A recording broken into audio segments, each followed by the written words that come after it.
معلش يا صاحبي، ممكن بق ميه؟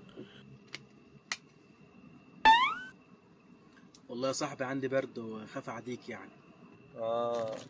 على فكره بقى، انت ما عندكش برد، انت بتقول بقى كده عشان هي معدنيه ومش عايز تديني.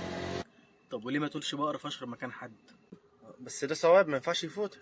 ايه لو انت عابر سبيل في صحراء، ان التلاجة مليانة مية قدامك، اتفضل اشرب اللي انت عايزه.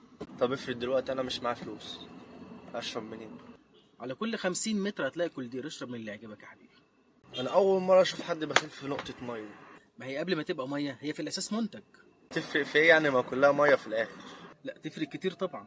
بما اننا اعتبرنا ان دي منتج، فيبقى ده كمان منتج، وده كمان منتج، وده كمان منتج. فلو انا فتحت واحدة من دول وجيت اشرب منها وانت قلت لي عايز شوية مية، بقى شكلك انت قدام نفسك ايه؟